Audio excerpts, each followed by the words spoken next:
back to episode 28 of Found True Sports. It is going to be a loss episode. LSU lost, FSU lost, Saints lost. I lost to Boot in fantasy. It was a nasty one. We're going to talk about all of these losses in today's episode. Cue the sad music.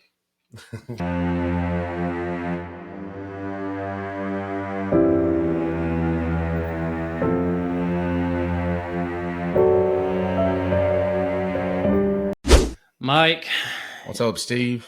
It is it's a sad day, a bad day. It was a bad weekend for us and the game of football. I had a good weekend. How you had a good weekend, losing in a horrible fashion to Virginia, I am unsure of. We will get currently, into it. But I'll give you the floor. You know what? We're going to start with FSU today.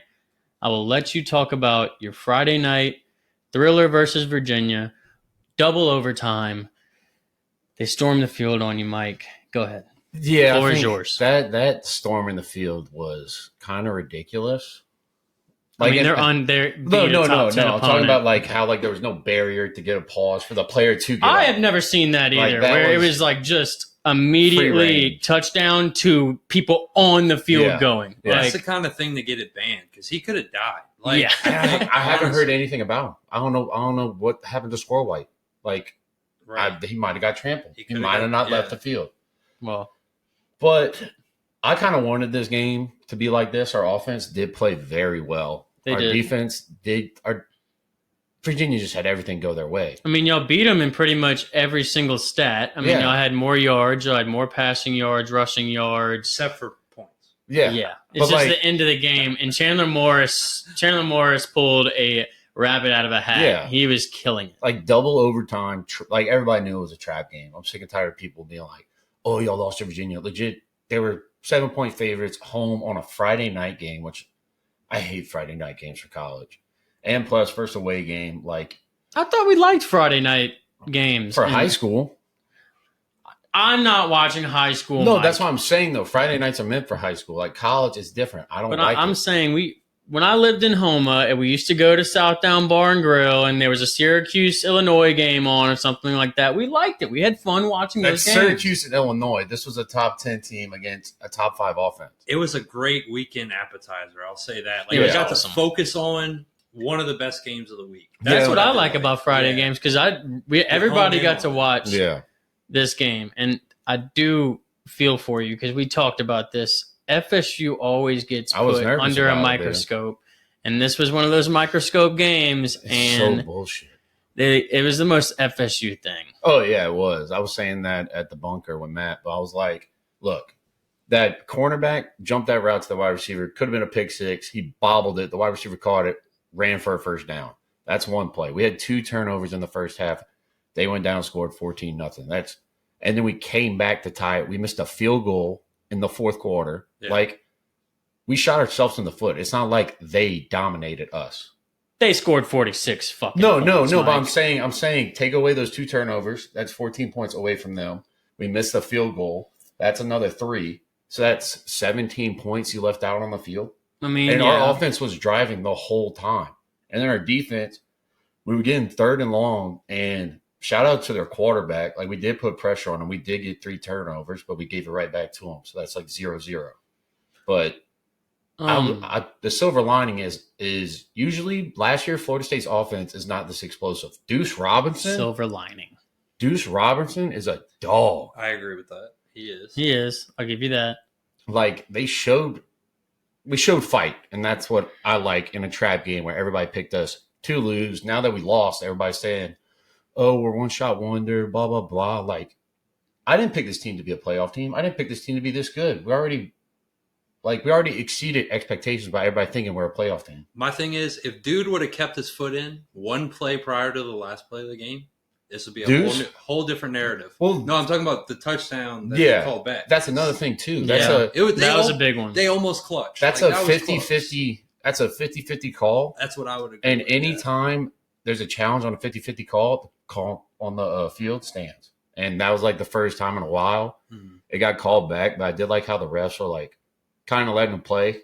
Like, there was not many penalties in this game, and there was a lot of penalties missed on both sides. Yeah. There's only 9 throughout the entire game. Yeah, and if you watch that game, there was a lot. They're deep, but a game should be won more on just one pass, but that was like, yeah. I even thought at first it was, but it was a good game, great game. Yeah, I mean, that was a thriller. And think about it: the three turnovers, one's a fumble, and then one's a batted down pass that the defender caught, and then the other one's the last play of the game. Mike, I do have to ask you about something. We talked about it on last week's pod, and I asked you what the committee would do to y'all if y'all lost this game. Yeah. And what did you say? They were going to go to 19. And y'all went to 18. Yeah. The committee really does hate FSU. I will say that.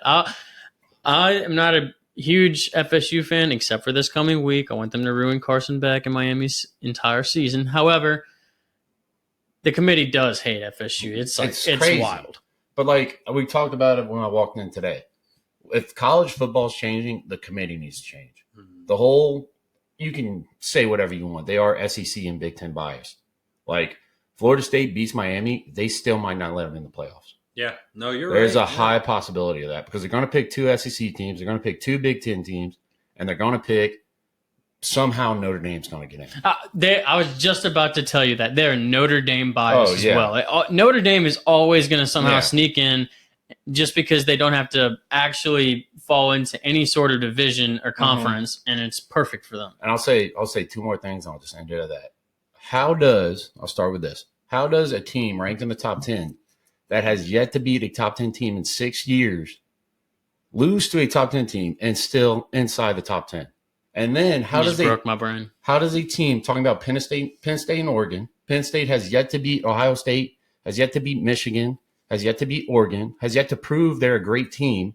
That's why they need to get rid of these rankings. The number in the front matters more than the win you have. Like, that doesn't make sense to me. And then how does a team that beats Alabama at home by 2 touchdowns drop 10 points and Alabama moves up? What, they moved up like 4, 5 after beating number 4 Georgia? Yeah, 4. Yeah. I'll double check that. Beat Georgia at home. Well, it's because Virginia was unranked. And I mean, obviously they're not unranked anymore. They slid in at 24 this week in the AP poll. But at the same time, if Virginia's at 24 last week, y'all don't fall this far. And I guarantee they got votes the prior week. So that's what I'm saying. I think it's a little bit bullshit that y'all fall that far. Like, I think we should have dropped to 15, 16. I still think y'all are top 15 in my mind. Yeah. Now on to your game. Mike, I'd rather be me than you. I'd rather Tommy Boy back there. For the first time in my podcasting 28 episodes, I am going to throw my hands up and say I would rather have Tommy Castellanos than Garrett Nussmeier as my quarterback. Tommy's exciting, dude. I mean, I don't know what Nuss is thinking right now. I don't know what he's doing. I don't know what the play calling is. I don't know what LSU is as a football team. That's the main thing is I don't know what LSU's identity is anymore. Because it was the defense that got exposed this weekend once we played a SEC team. That was good. Yeah, y'all did play Florida. Granted, Ole Miss's quarterback is it Chambliss? Yeah. Trinidad Chambliss. Yeah, Chambliss. He is impeccable. You know the funniest part? There's a picture of 8-year-old Trinidad with Brian Kelly at a football camp. Yeah. Good God. That's even more embarrassing. Lane Kiffin was trolling. And then he goes from D2 Ferris State to Ole Miss, gets the starting job, and kicks the guy in the picture's ass. He goes from playing games with like maybe 5,500 fans to playing a game with how many? Like, they were a packed stadium. No, it's definitely a sold out game. Yeah, in Oxford. But he played like he's been there before. Oh, he played like he had started every SEC game for Ole Miss last season. The last JUCO guy to come out like that was Cam Newton, dude. He's like, he looks like the best quarterback right now. Yeah. Other than Dante Moore from Oregon, I can confidently say that. I can agree with that. Trinidad definitely looks like that guy. So what do you do with Nuss? Do you bench him? Like, because I don't want to bench Nuss. But you can't bench if he's this hurt and he's this damaging to the football team, and you don't have a running game going, like I get it, you have a good defense, but you have to have something on offense to give your defense a break. So Brian, I would just like to see him play another half of football before benching him. Just let's see what else. If it doesn't look good in the next game, and it's been talked about him being benched, do it after he officially proves it. And then, you know what I mean? I don't know. So Brian Kelly literally said, "Hey, this will be the Nussmeier Bowl this week." Like he pretty much ushered to he's ready. And like obviously deal with the injury that he does or doesn't have. I'm not sure, but they said it'll be at this point. So. LSU got exposed. I feel like we're a number 13 football team right now. That's what it is. That's what we are. We don't have a running game with. I mean. If Brian Kelly does not get this running game going, Harlan Berry is going to enter the transfer portal next year, and you're going to lose a 5-star back. Caden Durham is going to the NFL, and that's all you cannot. If you can't just keep entering the portal and being a Texas A&M or one of these teams that's just always trying to figure it out. Yeah, like you're being talked about as a national championship contender going into this year. And that door is closing. That door is closing. We are 5 games into this season. Show me an identity, because we're going to have to go on a run here to do any sort of. I think they're just trying to be conservative. That Anderson dude went out early. That hurt them. That 14 guy, still can't remember his name to save my life. Green. But they only targeted him once in the game. And the Anderson, not Anderson, who's the other guy from Oklahoma? The wide receiver. Barian Brown.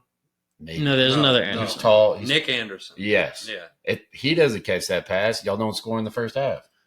Yeah, which was a crazy pass. Yeah. I mean, that's just luck. And then everybody was saying that pick 6 getting called back was bullshit. That was a PI. That was PI. Like, you could have called it both ways, but the defender did grab him. Like, I will say I can't be mad at the defense. Like, that was a super good offense. So yeah, I won't even critique. But at the same time, I kind of will in a certain way, because I mean, if that like that's kind of what I was just talking about. When your identity is defense, I mean, you look at it with teams like Iowa. I mean, not that they're a powerhouse football school, but they have the identity of being a defensive school. Yeah. If you're going to ride with defense being your identity, you can't be giving up 24 points. Yeah. I wouldn't say 24 points. 24 isn't a lot in college. That's my only. The yardage? Yeah, but our offense has to outscore 24. 480 yards of offense. Yeah, the yardage needs to stop. But to only hold them to 24 with that many yards is impressive. I mean, there's not a single stat right there that shows that the defense had a good day. 84 plays to 56. Oh, yeah. That's insane. But we were still in it. I mean, you got to think to have your defense keep you in the game when you're doing that bad. I mean, we were still in the game, but then again, got to figure something out. The third down stat's not up there, but like the third down was outrageous. How Ole Miss was converting everything. Like, I get it, the defense is out there for a long time, and they are when we played high school, defense would complain about being on the field forever. But you got to get off the field. If you're going to be a great defense, you can't complain like that. The one way you beat a good defense is tempo and dual threat quarterback. And it's hard to stop, but if you want to be an elite championship defense, you got to figure it out at some point. I agree. The second half did not change whatsoever. And I mean, this is not going to be the best team we face all season. No, Weeks was throwing up in the first half. Yeah. I almost thought that was nerves. That might have been, but it's still like that's not still a good sign. Yeah, I know. Yeah. Not a good look. Yeah. Like, it just Ole Miss definitely deserved this win. I don't think Ole Miss is a number 4 team. I don't know. Ole Miss sure looked like a 4 on Saturday. Yeah, but at home, you got to take that into consideration. But like, I don't think they're number 4. I think the reason why they're number 4 is because LSU is ranked 4. But yeah, I don't think LSU out. Yeah, I don't think LSU should have been ranked 4. Yeah, and Bama went up 7. Yeah, that shows you how ridiculous the committee is. They're just a bunch of geezers up there just flip flop them. They lost. Purists. Like, right. I don't think. I don't like that. And also, Ole Miss only rushed like 3 linemen majority of the time and got in the backfield. Like, that would scare me if I was going to play Bama, Vanderbilt, South Carolina. And the offensive line for us is a little banged up. They did get banged up early. You got it's football. It's next man up mentality. They got to be able to run the ball. 57 yards rushing, and that's what I've been saying all year. Like, that running game's non-existent. I don't care if you run it 50 times. You have to have 100 yards rushing. LSU, this is it, buddy. It's the bye week. Go into the bye week, figure it out, find an identity, come back, and show us who the fuck you are, please. It's just crazy. Let's talk about the other games, Michael. I don't need to talk about that anymore. We did have another electric game between Alabama and Georgia. I wanted Georgia and the Stockton train to just absolutely roll over Alabama. It did not happen. Dude. Unfortunately, Ty Simpson's very good at football. He was, if you watch that first half, he was just he was picking them apart. It was frustrating. What's scary is Williams is not even the best wide receiver. Like, I agree with what's the guy's name? Benford or something like that? He was. Is that number one that you're talking about? Yeah. He was insanely good. Yeah. And then, like, they had, 117 yards rushing to Georgia's 227. Alabama's running game is not really that great, but what they do, they don't give up on it. No, and they just pound the rock until something does open up or the passing game opens up from it. They slowly break you down. And that O-line has woken up. That Proctor dude, that wide receiver screen, that was unfair. Mm-hmm. That should be illegal. Like, what can you do as a 180-pound DB? But I did love to watch that. Oh, it was cool. But he was just tumbling down that sideline and just pushed everybody into that first down. Even though this was a close game, if you watch the first half, Bama was winning that 9 times out of 10. I will still say I think Alabama and Georgia, this game showed kind of how close these two teams are. I think right now in my mind, these are like almost the same football team. Yeah. It's funny. No matter how good Georgia's been with Kirby Smart, they cannot beat Bama. The stats. Oh, yeah. I think he hasn't won. Like, it's something. He's won in like 7 now. Yeah, it's something. The one crazy. time he's won was in the championship. You think it's in his head a little bit because everybody says he was supposed to gain on Saban and all. I don't think it is, dude. I think just Kalen DeBoer has that formula against SEC teams offensive wise, like to where he can kind of have his way, kind of move around them, like keep the ball in his hand. Like, that's how you win games, is by your possession and keeping that defense on and the other offense off. That's how you win games. That's facts. I don't know. I wanted to see Georgia win this one. It upsets me that Bama is back in playoff contention. I thought you did it week 1, Mike. I thought the dagger was in, and I think I think you literally just like stuck the dagger like a little tack on their seat, and they went ow. It's kind of like got up, and now they're just pissed off and beating the shit out of everybody. It's kind of like Avengers Endgame when Thor throws the hammer and hits him in the chest and not in the head, and he goes, "You missed the head." That's kind of what we did with Bama. You're such a nerd, dude. Avengers Endgame. Oh my God. Great fucking movie. That's Infinity War. My bad. He knows his Avengers. I'm a big comic book guy. Yeah, I don't know shit about that. Great movie. Go watch it. Good movies. Don't know anything about them.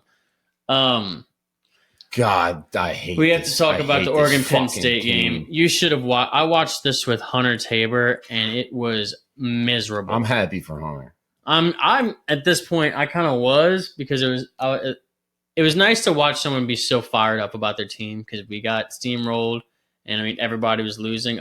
Reed won because he's a Bama fan, which is crazy. Nobody knows that. Everybody thinks it's a joke, but he is a diehard Bama fan. Dude knew every single one of them. All the wide receivers we couldn't just name. Yeah, he knows every single. He would take it as an insult that we didn't know their name. Drew Allar and Penn State are never going to pull it off. Drew Allar. We said it. We said it. They're never going to win big games. They're never going to do it. They're never going to win a championship. And somehow they're ranked 10, and somehow they're going to get in the playoffs. And people are like, well, they should be, because they went in the playoffs last year. They played Boise State and SMU, and when they finally played Texas, they lost. Yeah. I would like to say something. They say we are for Penn State, correct? Yeah, I think so. I think they should just start saying we aren't. Yeah, no. They're obviously not that. When is the last time Penn State was like really worth it? Early 2000s. You should see James Franklin's record as a head coach against like ranked teams. It's horrible. Honestly, he should be fired just off that. Yeah. They were talking about a couple seasons before Ohio State won the Natty, Ryan Day lost a couple of these type of games, and they wanted him out at Ohio State. Right. They wanted him gone. Yeah. Everybody's talking about who's going to be the new Ohio State coach, and that was the big talk amongst the town. Then he went and he won the national championship. Penn State is never going to do that. No. Now, on the flip side of that, Oregon looked like such a good football team on Saturday night. This could be their year. I think Oregon's a good football team. They got. I think that this could be their year. Their quarterback is good. Dan Lanning. Their defense clutched it up in big moments. Dan Lanning's a hell of a fucking coach. Yeah. I don't know how the fuck SEC let him go to Oregon. I mean, Dante Moore is playing like he's the Heisman favorite right now. He's a true freshman? I don't think so. I don't think so. But I think he's young though. DeCorian Moore, their true freshman wide receiver that not transferred, but decommitted from LSU and went to Oregon. He's having a hell of a year. I wish he was on our squad. Yeah, no, it was but this is why you need a new committee. If Penn State loses, still at 7, hasn't won a top 10 game in 5-6 years, still ranked inside, like they should be out of the top 10. I think they should be where Bama is, and Bama should be where they are. They're only getting the love because of the overtime loss, and that's stupid. Yeah. Honestly. Like, if anything, like Georgia was more impressive than Penn State. I agree with that. Yeah. Wholeheartedly. Yeah. I do think that, are you on the same train that this could be Oregon's year? I think it's hard to tell, dude. There's so many good teams. Like, the transfer portal has just made everything. Not even that there's so many good teams. It's like, they're just good.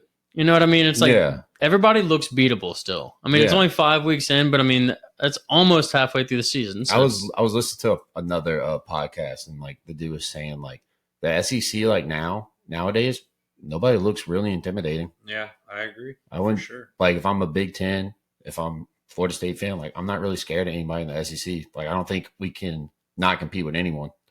Like it used to. Like the gap between a Bama, Georgia. I mean, or like even when we were 4 last week and Ole Miss is 13, they would have never been favorited a couple years ago. That was such a large gap between a 4 and 13 5-6 years ago that wouldn't even been a close spread at all. Now everybody is not that I'd say everybody is the same, and I mean there's still obviously outliers and stuff like that.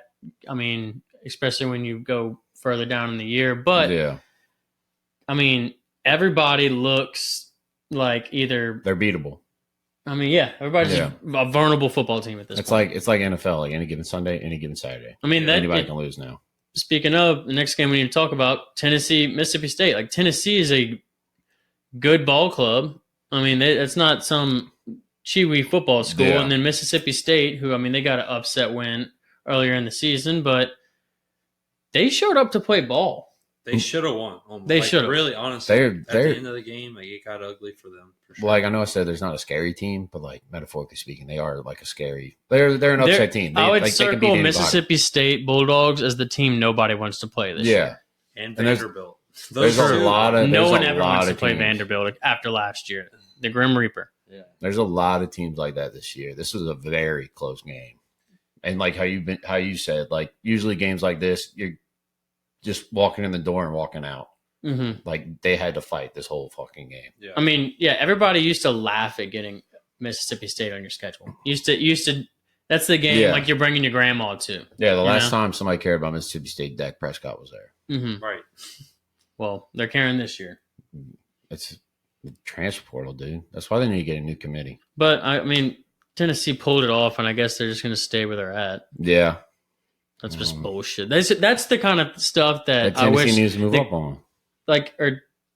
Tennessee should drop 3 in the rankings because they almost lost to Mississippi State, who's unranked. Maybe 1. Like maybe anything. 1. You know, there's got to be some type of movement. Yeah, you can't. Any kind of movement, something. If you're gonna make that big, if you're gonna make movements when somebody loses, you need to make movements when somebody wins, or if somebody wins a close game. Like you can't even. That's why I wish that they would have moved LSU when we only won 21-7 versus LA Tech, because now everybody's like, oh, we dropped to 13. I'm like, we are a number 13 ball club. And I know we were number 4 last week, but like that's not who we are. Yeah. And LSU hasn't well, every team they beat is not ranked inside the top 50. Yeah. Fun fact.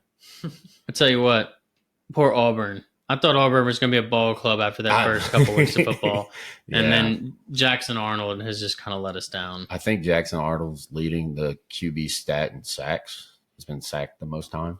Poor buddy. Still don't wish I was him. No, I still don't wish I was him. I don't.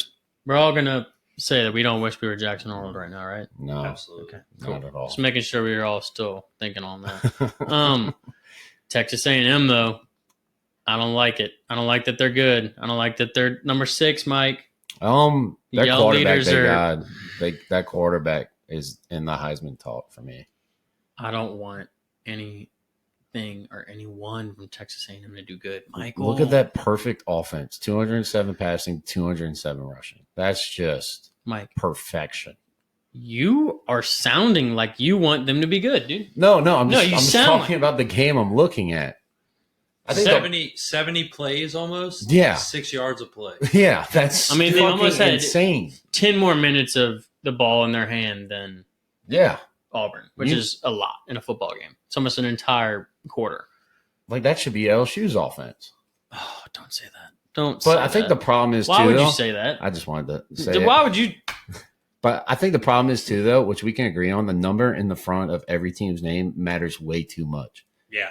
Absolutely, especially early on when it should matter the least. Like if you know that there's going to be so much flip flop in the league, why even make a ranking in week 1? Yeah, wait. With NIL especially, no team's going to go unscathed. Like there might. You can't get rid of the weekly rankings. No, I'm not. You can put your input, but don't put the number in front on the Don't put it on the TV where everybody's seeing this is an 18. Yeah, because anybody can lose now. Yeah, I still like the ranking. Tell you what, Indiana almost lost it. Yeah, I know. To Iowa. Iowa's defense was always there. And Iowa's quarterback is I know that they're not usually like an offensive school, but their quarterback, he has like a tough name, Gronowski or something like that. Yeah, it's weird, but best passer they've had. Pretty good. He's like the best quarterback I've ever seen come out of Iowa. Yeah. Good Lord. For sure. The only thing I haven't heard about Iowa this year is a tight end. That's the only difference. Every year they got a tight end that shows up some way or another. If Mendoza doesn't throw that touchdown in the last minute 45 of the game, they lose this game. Yeah, which is huge. But Mendoza, you still have to. Not that he had a lights out football game, but when you do stuff like that, that's Heisman. Esque. So you still have to throw him. I'd say in the top 5 of the Heisman talk.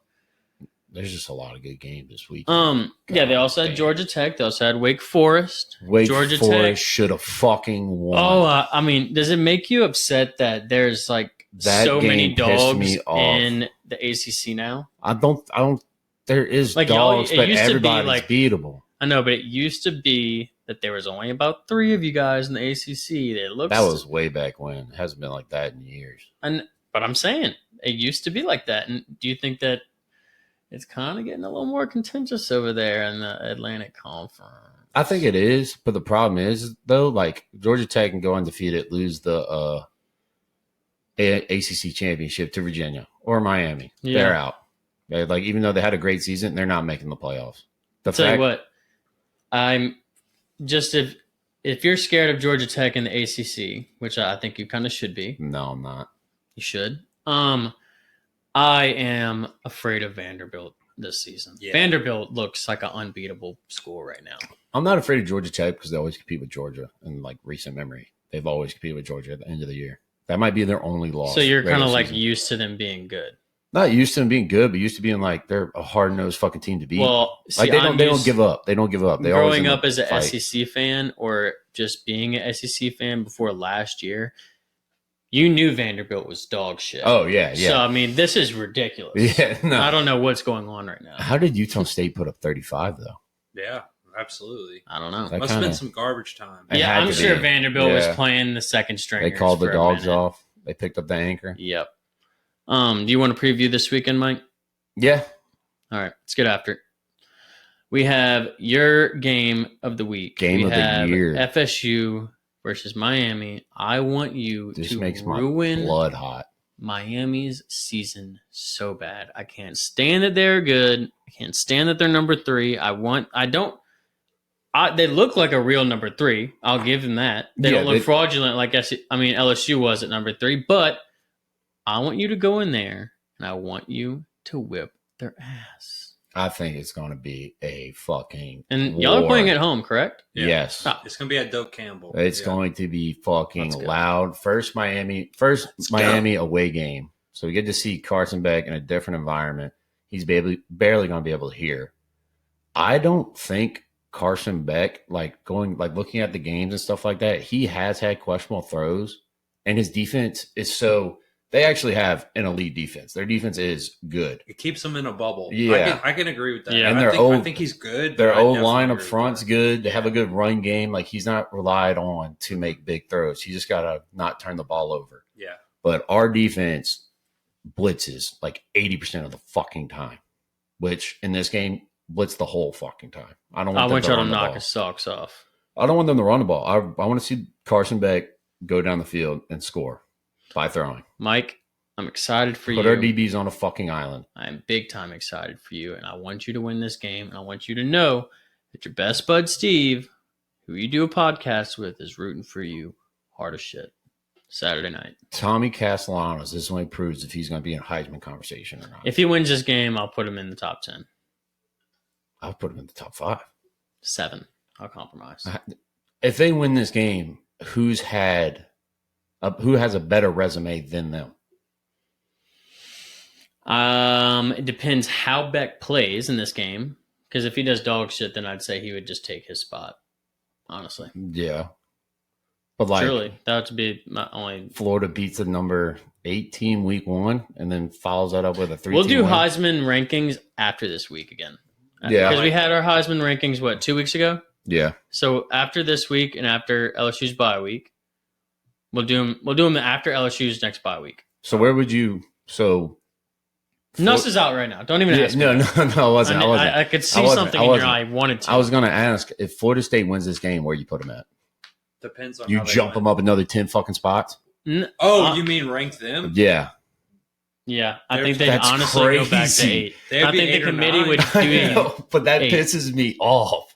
But it would just prove that loss is barely a loss. And then if they can, in my opinion, if they have another trap game and they win, then they're gonna be like, "Oh, Florida State's not real." Watch, they're gonna put Miami. If Miami loses this game, they're like, "Oh, they lost to Florida State." Dude. They're gonna put them at 23. They've been saying that since we beat Bama. They've been saying, "Oh, Bama was just sleeping."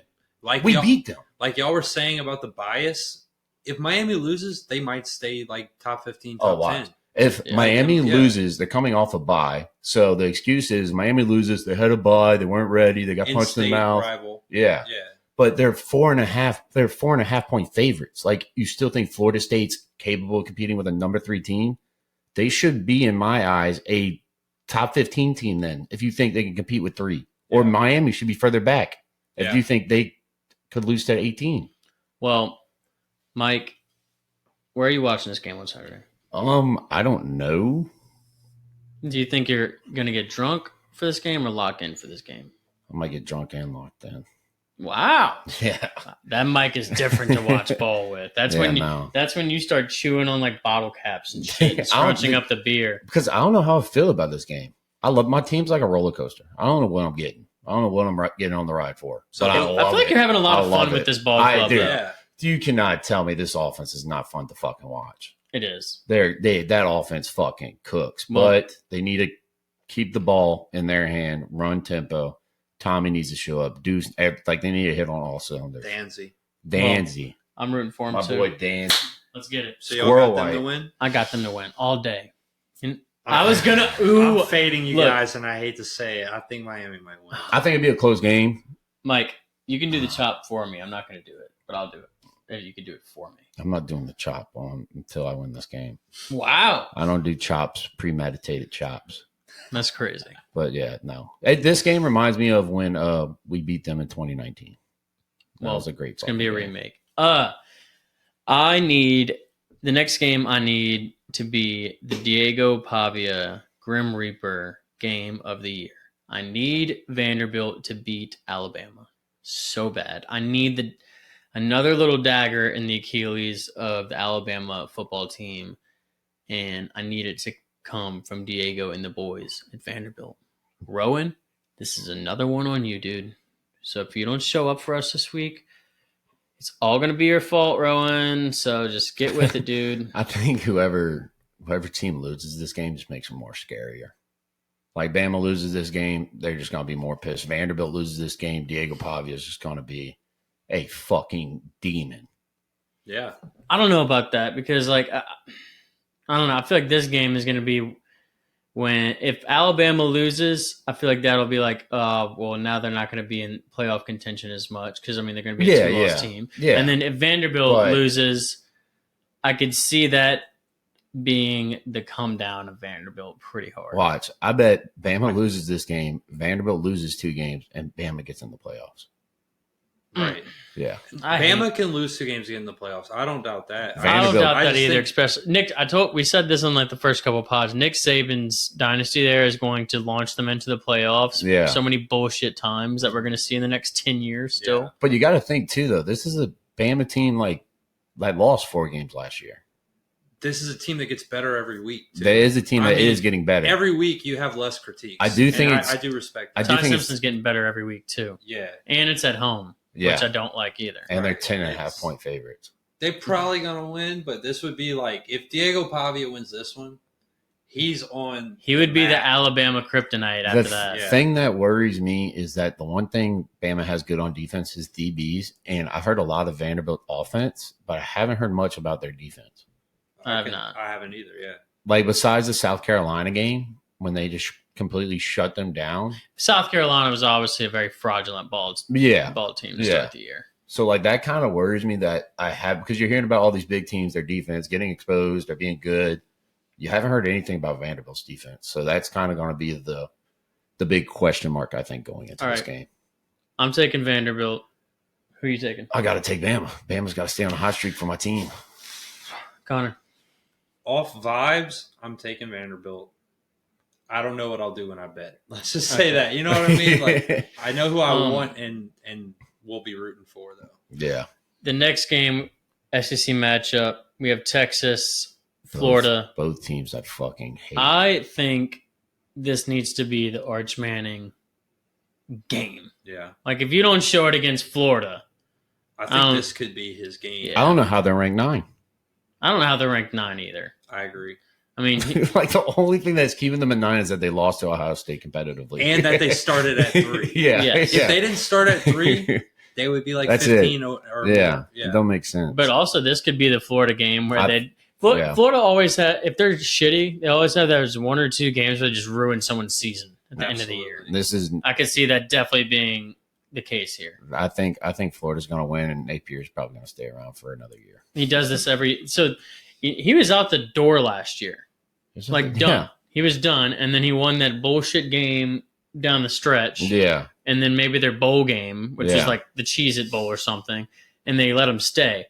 This could be one of those games where like he could get all of Gainesville back on his side, bullshit, and you can't buy him out. So no, but they're not buying him out. At the Swamp, that ain't that's a hard place to play. It is. It is, no matter what. I do think that they have 3 losses. I don't know how their crowd is. I'm sure they're going to bring it from Texas. Yeah. Because SEC, to even beat a top 10 team, that's enough to pull up. They're going to want to welcome Texas to the SEC too over there. Yeah, I think Texas is going to win by a touchdown. I think that spread is fair. I think Texas is going to win. Texas defense is solid, but so is Florida's. But Florida's dealing with a lot of injuries on the defensive side, and Lagway's probably going to throw 15 interceptions. After that, all we really have is the Iowa State-Cincinnati. That's just going to be a steamrolling by Iowa State. Iowa State looks good. I don't know. I'm thinking trap game. Trap game? It could Cincinnati's favored by 1 point. You think trap? I think Rocco Becht is going to show up and win, but I think they could sneaky lose this game and be unranked. Yeah. I don't know. I'm taking Iowa State. Me too. I'm betting on Iowa State, but I think this could be Cincy. I mean, we have a couple other games in the slate. We have Virginia, Louisville. We have Texas Tech, Houston, Mississippi State, Texas A&M. Please, for the love of God, Mississippi State, ruin Texas A&M's season. Show up with the cowbells. Just do whatever you need to do. Too annoying. Be annoying. Be more annoying than the Yell leaders somehow. 14.5. Yeah. 14.5 by Texas A&M. You know what? Ruin that spread. Ruin that money line. Ruin the game. Go into College Station and come out with just, the Yell leaders' legs in the Bulldogs' mouth, dude. Please. That's what we need. Yeah, I think Mississippi State wins. I just want to know how far Texas A&M drops if they lose this game. 3 games mentioned, I think it could all be upsets. I think Louisville can win, Houston can win, and Mississippi State. I want Virginia to win. Really? Yes. It helps him. It helps me. That's true. Well, honestly, God, that's a problem though. You're an analytics guy now. ACC wise, they're ahead of you. Yeah, but so is Louisville. Yeah, they're both. Oh. And Louisville will be undefeated. That's a lose-lose, brother. Yeah.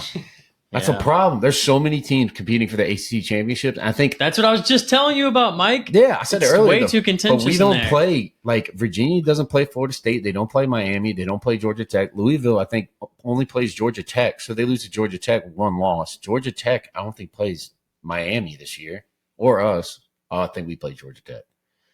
So that's ACC is whoever wins the championship is the only team going to be in. I don't think Houston's going to win that game at home. Oh, no, me either. That's the one game I think Texas Tech's probably going to be we're big on the Red Raiders. We've been talking about that, but Texas Tech, this is when they solidify themselves as a playoff team. For sure. Is that the last of the college slate? Yes. So who y'all got in these 3 games? I'm chalking it, other than Mississippi State. I'll go Virginia, Texas Tech, Mississippi State. God, I'm going to pickle for the first one. But I'll go Texas Tech, Mississippi State, and I'm going to go Virginia because it'll make me look better. All right. Loss. Yeah. I'm going Louisville, Tech, and Mississippi State. All right. Would y'all like to talk about the National Football League? Fuck yeah. Let's get after it. All right. Let's do it, man. Michael, we are going to talk about the National Football League slate now from last week. The Saints almost won against the Bills. Yeah. Rattler looked promising, I guess. I think ish. Promising-ish. At this point, he showed me you can definitely I wouldn't chase a quarterback next year. I would still go out and see what we could get. If we have the cap space and if we could get a good draft pick, if we still continue down this path of losing every single game we play with Spencer Rattler. However, Spencer Rattler has shown he's probably going to be a backup, if not start a few games for a NFL team for probably 10 years. He's shown promise. Yeah. He's going to be. I feel like Spencer Rattler is almost going to be a Gardner Minshew career path. Spencer Rattler's what's our coach's name? Kellen Moore. They're in the same boat. They're both set up not to succeed. Yeah, I agree. The cast of characters around Spencer Rattler right now. I will say Keandre Miller is showing up to play ball. He's not injured. He seems to be healthy, and seems to be a perfect complement to Alvin Kamara. Yeah. I think he has the most yards after contact. Yeah. 104 or something like that. It's good ridiculous. Margin. Yeah. At their first contact. And he's always getting hit at the line of scrimmage. Yeah. We had a competent day. We just couldn't pull off. I feel like this is the Saints thing this year where it's we're trying. It's here's a for effort, but you're just not going to win. When the game flipped on its fucking head is when we tried to do the Philly special. The Philly special was insane. I think Kellen Moore needs to understand you can't run trick plays with this fucking team. No. Also, be good first. Yeah. It's hey, let's get the first quarterback good before we try to throw the ball with Chris Olave. Yeah. You know what I mean? When you're about to everything's going right, let's give it to our guy with the borderline CTE to throw a ball to our 5-foot quarterback. I know this sounds a little crazy, but do you think the Philly special for that play and that play alone would have ran better with putting Shuck in? Because if you put Shuck, that defense is obviously going to focus on, they put the new rookie quarterback in. He's going to do something. They're doing something with him. So I think it would have been a little bit better to run that with Shuck. No. I do. I just think it would have. I think it would have been a little bit. I think if you would have done if we're already going to do backyard bullshit, let's do bullshit to the limit. But I think if you would have done like you hand it off to the running back, and the running back jumps over the line and tosses it in, I think that would work. Like, you know what I'm talking about? Right. When the running back fakes the run and like a tight end breaks out and you just tosses quick dump off. Yeah. Like, Connor, throwing it to the wide side of the field. Do you know how we were playing NCAA last night and we kept trying to do a lateral? Because we were up so many points. So why not? It's hard. At this point, we're so dog shit and we're going to lose every game. I don't care what we do. Make it entertaining. Savannah Bananas, but please. On the other side, the Bills didn't look great for the first half, but then Josh Allen pretty much remembered that he's Josh Allen. And that's pretty much how the game went. I got to say, for context, I did tweet the day before, hey, if the Saints win, I'll eat cat food. At halftime, I'm looking up tastiest cat food. I was nervous. I was sweating for a second. That boy was about to eat some cat food, bro. Do y'all think the Bills are the number one team in the NFL? No. I just think it's that defense. That defense they got, like, granted, the Saints do compete, but they got blown out by the Seahawks. Right now, I think the Eagles are still the best team. I could see that too. I mean, I think all around, if you look, especially after the comeback win versus the Rams, that was like the telltale of like. Okay. And if you look at who the Eagles play compared to the Bills, it's like night and day competition. I mean, everybody's talking about the Bucs being contenders to win. They play the Eagles. You know, it's weird. I still like. Not even still. This is a new thought. I think the Chargers might be. That's what the Chargers are knocking on the door, bro. Yeah, they have flaws though. They've been looking, and they're injured. Yeah. This game was interesting though. Yeah. I like how the Saints fought back. Spencer Rattler showed me we can definitely keep it for another year. Like, I wouldn't waste a first round pick on a quarterback next year. I would get a wide receiver. Or do you think that? I mean, remember how you were kind of shitting on me for saying that he could be our Dak? Are you kind of a little bit on my side? No, because I don't. Please, for the love of God, just one time. I don't want Dak. Be on my side. I don't want Dak, and I think, but also at the same time, I think Dak's a good quarterback. Not a great quarterback, but a good quarterback. I think Rattler has the chance to be above average. I think I'm just gonna do that. I'm just gonna pat you on the back because I don't know what else to do with you. You're never. It's just, dude. This team, they have so much to fix besides the quarterback. Like, we got. Banks, the tackle, had a fucking game, though. Kelvin Banks, Christ. I think he's a perfect first-round draft pick now. Him and Fuagu on both sides, like we got the cornerstone set. Now you can get everything else. So I have a great question. Are y'all glad we drafted him, or would y'all have rather Jackson Dart? No, I would have rather him. I would rather Banks. Because, I mean, when you get a offensive line, it attracts quarterback play. Yeah. And then also, too, we would have Penny at left tackle. Oof. Yeah. Ouch. All right, we can go to the next game. The Vikings-Steelers, Aaron Rodgers pulls it off in Dublin. This is a good game.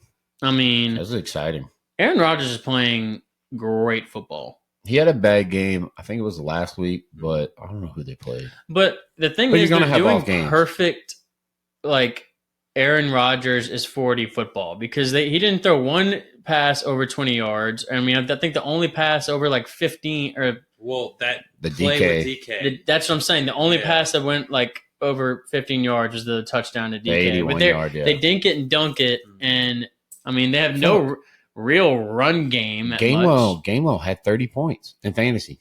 That's what I was kind of about to allude to. It was wild how Gainwell from Eagles it just came in and I mean and Christian just traded for Warren. Poor Caleb Johnson. He's going to be fighting for a role there for a while. Yeah, but it probably could be better for him though. But don't you think that for them? I mean, he was a pretty early draft pick. He has to have not had some good practices for them not to be playing him at this much because they're playing like random guys over him too. Yeah, but like the Steelers, I think the Steelers, in my eyes, are kind of known to hold back rookies. I agree. Some people are weird with rookies. You saw it in Bijan Robinson. But they whenever he was a rookie, it's like unleash Bijan the whole year. Some people are just my only case against that is they went out with Kenny Pickett and played. Yeah, you know? And at that time, they didn't have anybody that they could say was obviously better than Kenny Pickett. Yeah, I mean they didn't. That's true. I mean, I guess the case you can defend on your side is they held Justin Fields and played Russell Wilson over him. Yeah. Like in this case, you have two veteran running backs that have been in your system and have been in the NFL for a while. And your rookie did fuck up week 1. So why not let him sit the bench, see if he gets a little fire under his ass, and then compete? The the Vikings, I thought they were going to pull it off for a second. Me too. Especially the guy from last week, Rodgers or whatever, had another Isaiah Rodgers. Rodgers. He had a field goal block. Field goal block. I mean, he's just having a career year. Yeah. I mean, that is insane. And then you know what's crazy too, which we can talk about it in the next pod, but I'm gonna do a study because I bet if we look at all these games, every games that we've talked about, the winning team has won in rushing. That's true. Besides Georgia, I think Georgia outbeat Bama, but Bama rushed it more attempts. I'll tell you what, ground and pound football, no matter what, I don't care what day and age the football gods talk about, back in my day, or the game is developed into this. When you run ground and pound football through someone's face, you're probably going to win the ball game. Yep. Just going to say that. I don't know how the Giants won against the Chargers. Joe Alt going out, that was a big fucking hit. Huge. And I think he's out for a while. Yeah, and also, Jackson Dart has a lot of quarterback moxie. I think he's got the Giants kind of I think the Giants have just rallied around the exciting whites of Cam Scatterbo and Jackson Dart and just went out there on vibes and just kicked ass. I like how all the fans were hyped for Jackson Dart, but you lost Neighbors. Yeah. Huge loss. Like, you won the battle, you did not win the war, buddy. Because now your main target's out. Exactly. And you're about to throw the ball to Wan'Dale Robinson for the rest of the year. Yeah, and Hyatt's not showing up. Didn't Chaka trade Wan'Dale away? Yeah, to Matt. But I still think he won that trade. I don't know. We shall see. This might be one of those just fluke games. I think it is. They won in every. I think the Chargers are still a really good team. They won in every category of this game. They won the turnover battle. They have had more yards per play. I just think. Other than what, Mike? The rushing. That's right. Ground and pound football. Look at the time. Cam Scatterbo. Time of possession too. Yep. And that's what goes with the run game, though. Yeah, absolutely. That goes hand in hand. Yeah. When you're running the ball, you're wasting that clock, and then all of a sudden the game gets That's what I don't understand. We're sitting on a couch right now. Like, why don't teams just stay ahead of the chains? Like, if I'm getting 2-3 yards running the ball, why would I run a trick play on 3rd and 6? Because coaches don't listen to two guys from home Louisiana that just sit down and talk ball. They just get too in their head and they want to do wild shit. The only difference is they know if more. Me and you were running the team, Mike. We might get shat on, but we'd win in rushing yards. Yeah. Hey, I'll take that. Harbaugh did it with Michigan. I mean, it happens. It's hard to establish that good of a line. Ohio State did it last year. Exactly. They had 2 solid running backs. You got to really trust your line to only lean on that. But they also had Jeremiah Smith. Yeah. I know Mario Hampton went off that game. So shout out. Mario Hampton is finally showing that he is worth where he got drafted. And Jake might have the best duo running back at the end of the year if they keep this up. Don't say that. Mike, the Bears won. And Caleb Williams kind of looked like a first-round pick. Yeah, it was against the Raiders, though. It was against the 1-3 Raiders. But I'll give it to him. But, I mean, that's Max Crosby. Yeah, that's a boost of confidence. That's a good boost of confidence because it's Pete Carroll. Like, that's not a coach you sleep on. No. And, I mean, Geno, even though he's had a pretty bad year, what did he say? He's not developed into the quarterback that he's supposed to be yet. Yeah. Four total turnovers. He's been in the league for, how many? Close to 13 years, Michael? Yeah, he's been in the league for a while. I know he should probably be the quarterback he's supposed to be. I'm just going to go out on a limb and say that Geno, by now, you should be Geno Smith. Not too many cats older than you. No. Yeah. And Aaron Rodgers is playing way better than you. So get it developed. He has a turnover issue, dude. He does. I think the Raiders do in general. But that would worry me if I'm a diehard Bears fan. What would worry me is that we have 4 turnovers and we only won we let them turn the ball over 4 times and we only won by a field goal. I agree. That means you're not capitalizing on those turnovers. That would worry me. And you lost the rushing game. I mean, it's still, I guess, hats off to the Bears. They're 500 at 4 games into the season. Yeah. So, I mean, that's a good thing for them, I y'all guess. saw that Genty went back to his stance.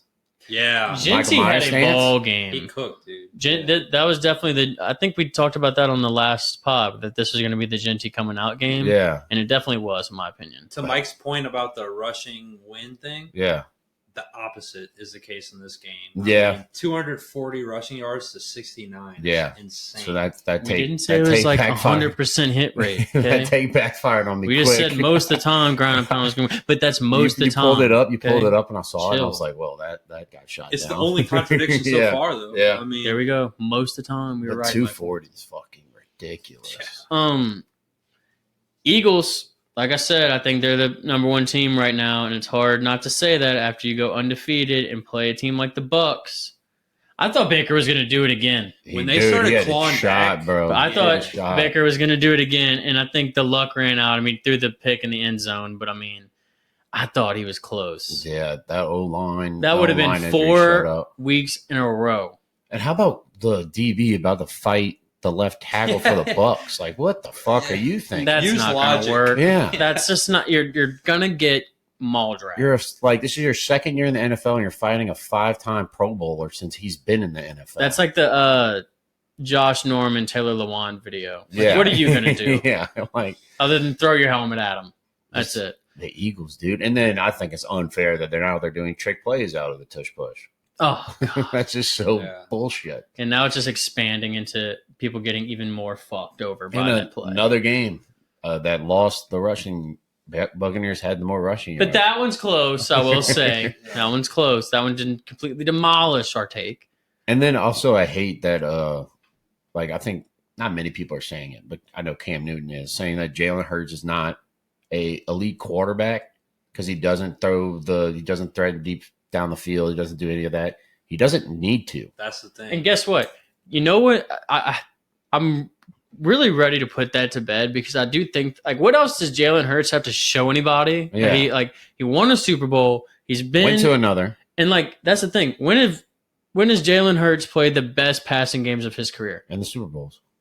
Then why does anybody need to say anything? The only thing I agree with the other side, honestly, is like, okay, you got AJ Brown and Devontae Smith, and they're noticeably frustrated with you. Yeah. As a leader, as a winner, and you're like, at a certain point, how much were they up in this game? And he still wasn't targeting them much. Like, I think that is a problem, but that's my only criticism. But that's the thing that I think Jalen Hurts, I mean, if obviously. he needs to throw the ball, but that was the talk of the town last year. If you don't remember, they were like, oh, AJ Brown's frustrated and huge problems in Philadelphia. Yeah. And they won the Super Bowl and everything looked fine. And then the clips come out of those two, like having like a lovey-dovey discussion on the sideline. It's like nothing's really wrong. I'm sure they go back behind closed doors and figure that out as grown men. And it'll be solved with, the rest of the season. We got 13 games left. But, you're 4-0. It's a lot I think we always say this on the pod. It's a lot easier to fix things after a win.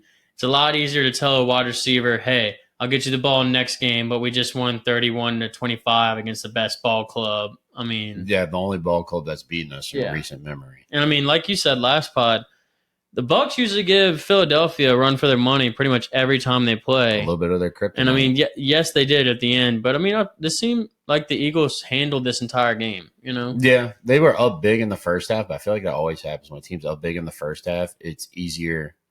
It's harder to correct mistakes because you're up by so much. Yeah. And then if you're down by so much, it's easier people to start getting lackadaisical on correcting mistakes. Like if you're not, wait, we're winning. Yeah, if you're not targeting AJ Brown or Devontae Smith. A lot of people, when you get up by that many points, is kind of like the if it ain't broke, don't fix it. Yeah. Like when you're not like Larry Fitzgerald said that he mentioned it in a podcast or something. He was like, when I got targeted early in the game, like I cared about blocking. When I'm not getting targeted, I'm just like do not care. Yeah. But Saquon is not the same as last year, I would say. No, but he's going to get going. It's only a matter of time. I don't think he needs to, though. I agree. I feel like the Eagles have kind of figured the same thing out as the Chiefs did like the past couple of years, where it's like we don't have to go balls to the walls yet. Yeah, no, not yet. And they got a rough schedule. I think they played the Chiefs. No, who else they play? God damn it, I forgot. Well, they played. We can figure it out in the previews next week. Yeah. Who else we got, Connor? Jaguars, 49ers. Baby. What a wild one for the Jags to win. I was so excited for this game. I think I had called for the Mac Jones to get another one, huh? Yeah, last week. Purdy played. Yeah, and I don't think that was in the cards. They had so many injuries. I think Pearsall went down, Juwan went down, their tight end went down. Chris McCaffrey looked like he was non-existent. They turned the ball over a shit ton. That Jaguars defense has figured something out. Yeah. Robert Masala called out Cohen for stealing signals. Yeah. Did you see that? Liam Cohen saying, "Keep my name out your mouth." Yeah, like it was wild. Your bitch had the dude. I didn't think Liam Cohen had that dog in him like that. He also had his right tackle and left tackle as his security. So like, hey boys, follow me while I go talk some shit to Robert Saleh. Yeah, like he wasn't going to do much, but 49ers are fucking dead. I agree. I think the 49ers they need to start the rebuild now before they I think they will, yeah. Well, if you think about it, the 49ers haven't won the Super Bowl, and they were kind of in that same position that the Saints were, like I would say from 2015 to 2018, where we were like one of the best teams in the league, but we couldn't quite get over, and then we got the no call and all that stuff. And we didn't start the rebuild early enough, and then everybody knew it was coming, and it hit us like a freight train. Hopefully, with the front office they have with Lynch and Shanahan and all those guys, they're probably going to get it better. What's crazy rebuilt in the Saints. Like, what is it? Since 2011, they've been contending for the playoffs. Yeah. Frisco. Like, it's insane. So it's like John Lynch does not miss. And they're not in an easy division of the NFC. Right. And they also missed out on – I mean, they drafted a quarterback in Trey Lance in the top 10. Yeah. Missed that completely and still went to the Super Bowl. Yeah. I mean, they went to Super Bowl with Purdy. So they might not rebuild only off that, but it's like they should. Yeah. I mean, you should move things around and try to figure out a new team, a new identity eventually. Yeah. My thing is a red flag. Your quarterback's only good when every other good player's in. Yeah. Right. You need a quarterback that's good when you have your third string wide receiver, your second string running back. Like, Purdy's a system guy. You put him in any other system, he's not gonna be good. Mike. Next game, we're going to talk about the Colts and the Rams. And shout out to ATN because I think his career's back on track. I also think Rashad Tootin is still Yeah. We have to talk about the Colts. We have to talk about the Rams. Let's go. I think that the Colts showed that they are a real ball club with this game. I agree with that. I don't like taking what I say back. But they showed me like they can compete with the best team. So I wouldn't say they're like the Saints of last year. Yeah, I don't think they're a fraudulent ball club as much as I did a couple weeks ago. But I thought they were real. You kind of thought they were more fraud. But I think you're coming around on the take. But I also think that the Rams are very dangerous. Oh, my God, dude. You saw Jared Verse blow up that dude? Yeah. If it wasn't for the Eagles being so good and that comeback win, the Rams would be 4-0 right now. And we'd be talking about them in a whole different light. Yeah. And I mean, Stafford and Puka. God, that connection's fucking insane. For fantasy, lights out. I got to say, we'll get to it in fantasy folklore, but it's done. He had more than half the yardage in the first half for the offense. I think Matthew Stafford had 206 and Puka had like 177, something like that. Yeah. It was fucking ridiculous. Like 12, 13 catches. Yeah. Well, good effort. And he went out and came back in. Yeah. Good effort, Colts, I guess. Yeah, we'll all we can really say. And then we had a tie between the Packers and... Did not see this coming. I did not see that coming at all. This was crazy. That was insane. A 40-40 tie on Sunday Night Football was almost like a treat, but not. I wanted to see a winner come out of this so bad, especially with the Parsons, Jerry Jones beef, and all that bullshit. I needed a winner here. We didn't get one. But, Mike, who is your winner in this game? I think the Cowboys. I think so, too. Packers were looking like a solid team, but you're competing with the worst defense.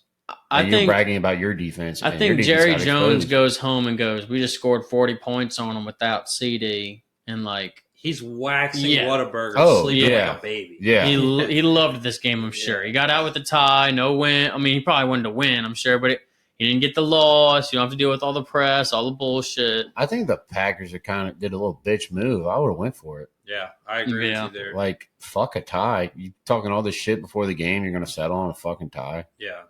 Like, that was kind of... I tell you what, though, those Packers wide receivers... They can throw it to anybody. They've showed up. Romeo Doubs, they're saying he might be the number one. Reed and Watson are still coming back, and that's the scary thing about the Cowboys offense. George Pickens went off. CeeDee Lamb is resting up, and now they might rest him even longer, knowing the best free agent you can get is just a guy, your star back in the middle of the season, all rested up and healthy. And take over. That's even if the Bengals, I mean, obviously they got steamrolled this weekend. If they could peel off 3 more wins maybe, and get Joe back, we're still in it. But I think the Packers have kind of showed that they're vulnerable for the year. I think they are, but that game had so much juice behind it. I wouldn't say that they're Super Bowl contenders anymore. I still give them. I don't know. Super Bowl I think I'm off that train. But they're also in a hard. I know it's only. I know it's only 4 weeks in. And it's very early to jump off the train, but I think that my feet are dragging. You like jumping off trains early. I do. I get scared. You're just going from. You know what's the craziest thing? You're just going from Houma to Thibodeau every time. You know what's crazy is I'll jump off those trains, and that you know what? I bet you they're gonna get so close to the Super Bowl, and I'll be like, oh, I jumped off the train.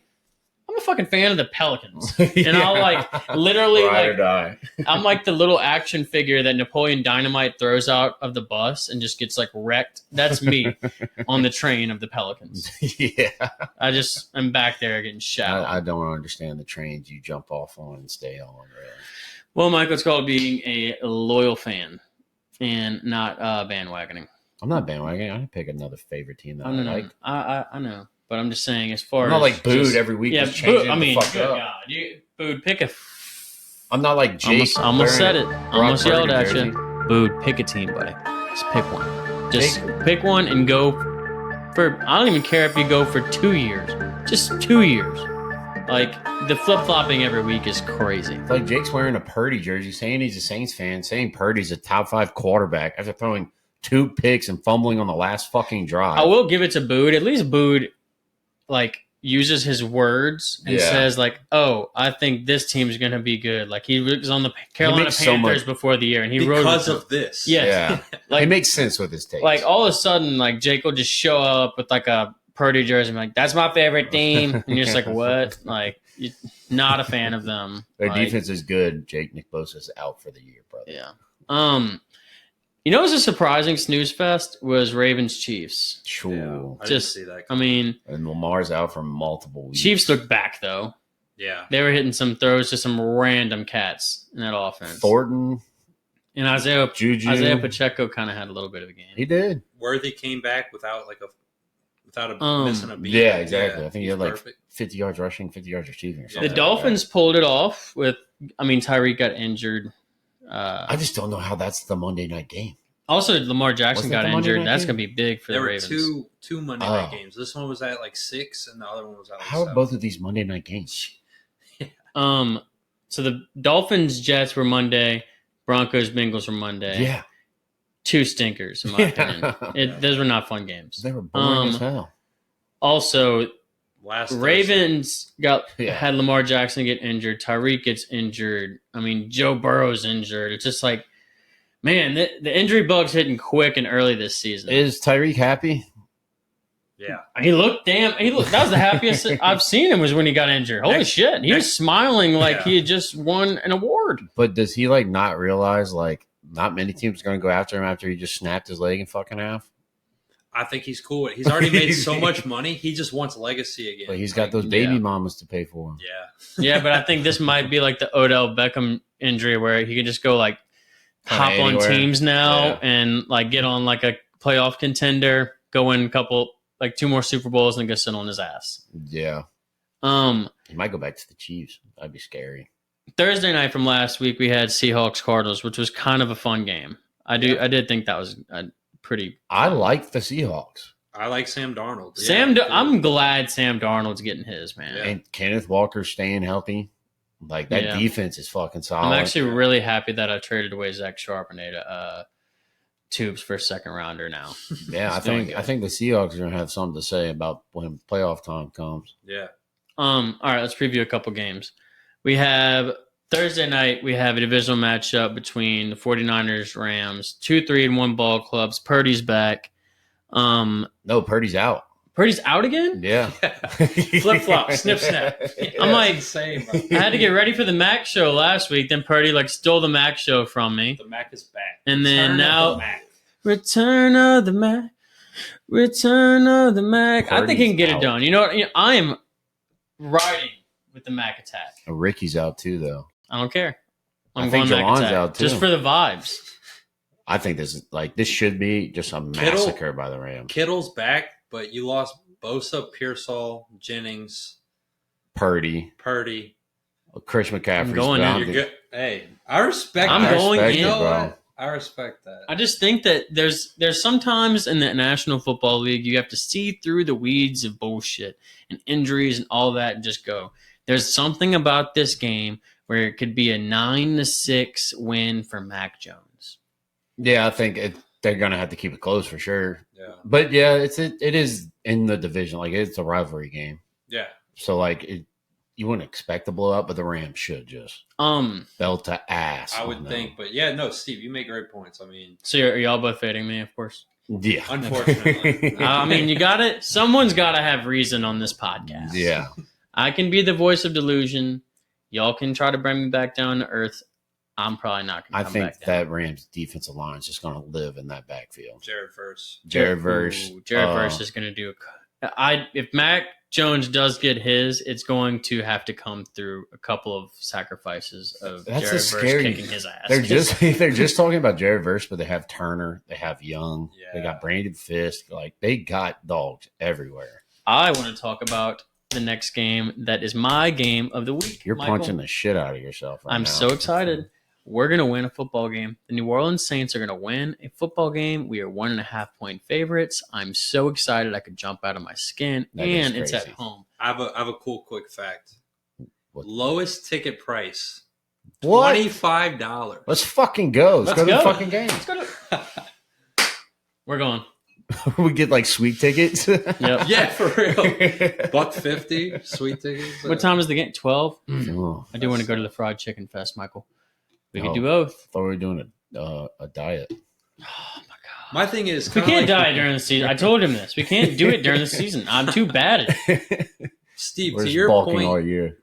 about the Niners could sneaky win this game. It's like, what bookmaker is looking at the Giants beating the Chargers? And yeah, the Saints look good against the Bills, but who's looking at these two teams and going, all right, the Saints got this game? I have no Neighbors, idea. because of neighbors. Okay, that Neighbors makes more being sense out. to me. Okay, yeah. That makes Wow. Yeah. Look at Mike getting in there. Mike If had neighbors that quick. if neighbors was in this game, it would probably be a 7 point favorite, 7.5 point right. favorite. I do think he does The change Giants the line would. like that. But I'm excited. Saints We're gonna get a fight, win. dude. We're gonna Saints get one. fight. Y'all got the win? No. Sadly, no. But you'd go to the game and just lose and have fun. Yeah, make ticket prices cheaper. So you don't want to go to this game with me on Sunday. And You just said you were going to Fried Chicken Fest. if you say that if we're gonna win, we're going to the Dude, if you think I'm waking up early to go to that game after Miami, Florida State, that's crazy. I'm going to be fucking hammered Saturday night. You're going to wake up hammered Sunday. Yeah. Well, Michael, I really would like for you to say that we're gonna win this game. No. We could win this game. Can you give us that? Yeah. I'll give Yeah. you that, Okay, yeah. right. All right, Yeah. compromise. I'm taking the Saints. I think Let's this go, This could Connor. be so ugly. I'm just worried But I about got that the pass Saints. rush the Giants have. Also saw Jackson. But I think Dexter Lawrence is out. Yeah, he is. Okay. So I saw Jackson Dart was asked, how do you feel about the Saints passing on you? You're obviously going to have a chip on your Oh, shoulder. my God. I This, hate that, and the that. third. So cringe. Dude. Like, honestly, I hate when players say stuff like that. For that reason, specifically, I'm taking the Saints. But the There we funny go. thing is, everybody was like, every quarterback in this draft is getting drafted late. Yeah, So, Yeah. So you're gonna what have this chip chip on should your- you yeah. have? yeah. You're just gonna hate every team. Yeah. like Legit, Jeez. every analyst was saying, there was some saying quarterbacks aren't getting drafted in the first round. So you should hate every fucking team, even the Giants that drafted you. Right. truly. The next game we have Vikings, Browns in London. Teen Crumpets. I think we should, as a podcast, go with the Browns. I got the Browns. I do have the Browns. I totally agree with the Browns. I think this is going to be the Dylan Gabriel, JJ McCarthy type of game. That's where I get off. Like he's going to be like game manager, kind of shitty the entire time, and then there's going to be 2 drives or something where Dylan Gabriel looks competent. They score a touchdown. I don't like left-handed quarterbacks. It's funny. I almost agree with both of y'all right now because I don't think it'll be Dylan Gabriel that one. The thing is, the line's at 36.5. In any professional sport, when a line's that low, you want to take it. Yeah. It depends. It's either going to be like a fucking and it's a London game, 70-point game, or it's going to be like a 10-point. London games are always nasty. Yeah, but nobody's going to. The Lunder. Yeah, the Lunder. There's going to be 2 top defenses. I think whoever wins the turnover battle. Browns rushing game, that was nasty, dude. Judkins. Yeah, I'm excited to see Dylan Gabriel. Do y'all wake up for those games? Yeah, I usually do, and I do find that, like, I guess as I'm getting older, I'm up for that time now. So I'm like, wow, football's on at 9 o'clock. Yeah. I get a little treat before I go to mass. It's great. I drink my coffee. I watch the game. It's nice that it's in Tottenham. They always have cool little facts and stuff like that about it's. I like the area. Yeah. I remember one time we were at Kyle's. I forgot for what, and then like we woke up. I was hungover as shit, and I look at the TV, and it's the Nickelodeon London game that was on. I was like, what the fuck? Wait, no, it was Toy Story. Toy Story. Oh, that was Deshaun Robinson. I was so fucking confused. That one was wild. Did Toy Story make a movie about? That was a great game. Yeah, I remember. And we watched it the whole time on the Toy Story thing. I was like, this is fucking wild. That's crazy. Yeah. And then we have Cowboys Jets. That's gonna be a shitty one. Also, just back to the Browns real quick. I would like to I'll shout out Christian because he called it, that tight end that they have. Harold Fannin. Yeah. He called that. Last year we were arguing about how good Tyler Warren was, and then he was the obvious tight end 1 in the entire draft. He is. That is 100% true, even over Loveland, I'd say. Yeah. But Loveland really wasn't in that like kind of question until the end of the year last year, and then towards the draft.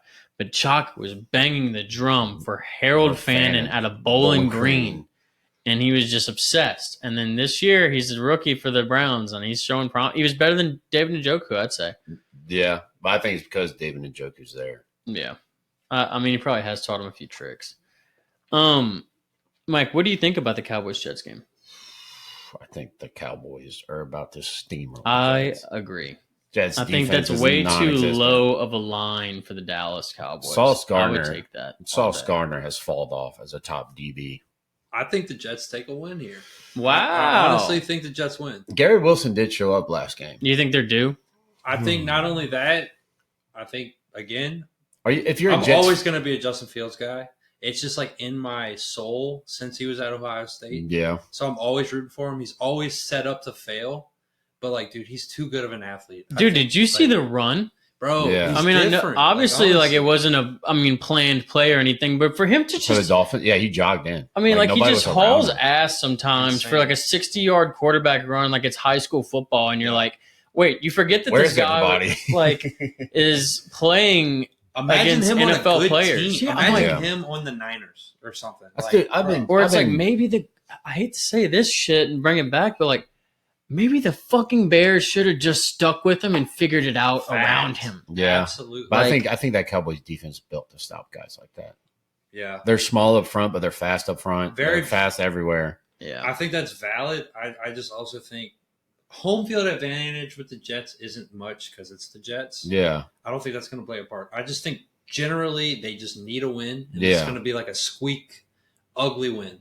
But back to what you were saying about how you're never getting off the Justin Fields side, but that just shows, and you can look at college now too, if the quarterback doesn't fit the system, you're not going to have I agree. It doesn't mean that quarterback's bad. It just means your system's not built for him. I mean, look at Daniel Jones as a Colt. Yeah. Like so many moving parts. It's really easy to look at the guy who snaps the ball. Yeah, exactly. Absolutely. It starts with him, and that's why they get blamed for majority of it. But it's about the system they're in and what they're around. Like if they're around a toxic, shitty system, they're not going to be good. Sam Darnold with the Jets. Yeah. He looked like a Geno Smith with the Jets. Yeah. Speaking of the Colts, I think they absolutely kill the Raiders this week. I agree. I don't think the Raiders have like played an it ball. I mean, like I don't think the Colts are like an it ball club, but they're sure playing like it. And I think that if they can continue the type of vibe they've been on and not play down to their opponents in this game, then that could.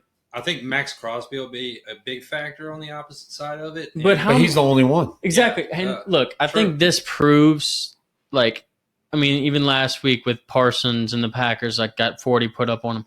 A defensive end is not going to win you football games. Maybe in certain instances, and unless when they make a play, it might keep you in it. Yeah, and like Aiden Hutchinson makes certain plays that'll keep you in it. But as far as Aiden Hutchinson was out and they went to the the NFC Championship last year. Yeah. Like, that's not going to make or break your team. The problem is, though, they don't have another guy on the other side. Like That's true. If you look at all the top pass rushers we have seen, you had J.J. Watt, he had Marcellus, whatever, on the other side. Look at Aaron Donald. When they won the Super Bowl, he had Von Miller. Yeah. Like, Jerry Verse has Young. Like, you can look at any top DN, they have somebody on the other side. Will Anderson has DeAndre Hunter. The LSU defensive end. Like, you need that complement. Raiders, Max Crosby fits the Raiders so well, though. But I think the Colts are just the all around, like, everybody on that team's, like, firing on all cylinders. Yeah, like, everybody's working together. Good Raiders play elevates good Raiders, play. like, nobody's really working together. Like, nobody really knows what's what. Well, Michael, speaking of Will Anderson and Danielle Hunter, the Texans have the Ravens this week. 2 1-3 ball clubs. It's in Baltimore. Lamar's hurt. Smash the under. That's gonna smash the under. That's gonna be a snooze. I think that if you would have told me that the Ravens should be 1-3 to start this year, I would have been. I think it's the especially first time. after that first week with the Bills. Yeah. I was like, I don't care if they lost; they're still one of the best teams in the league. And then it's just kind of been. We're in week 5. Right? Week going into week 5. I think it's the first time in the Lamar Jackson era they've gone into week 5 with 3 losses. Probably the Harbaugh era. Yeah, but I think that was a stat, which was kind of fucking crazy. Yeah, Houston's favorited.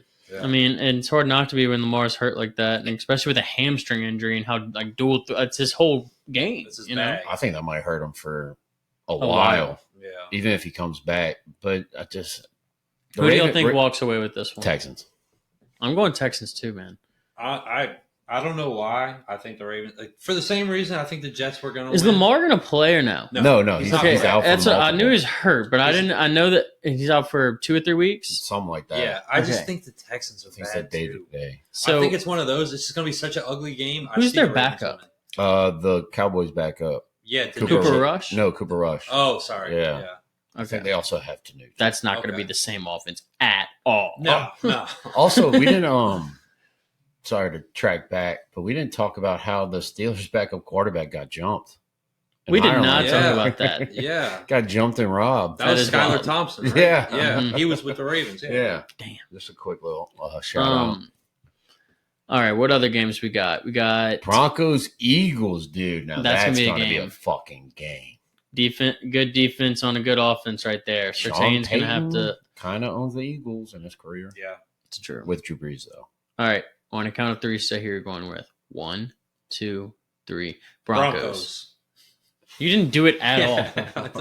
We both just jumped in the water and you just sat back and were like, piss on. I didn't get to look at everything. It's 2 teams. Yeah, but I didn't get to look at the spread, the total, where it was weather. at. I mean, the weather. Weather's a big factor for me. It's at the link, so I mean, yeah, it's outside. Eagles. All right, I'm going Broncos with upset. I think Eagles are due for a loss. I'm with you, brother.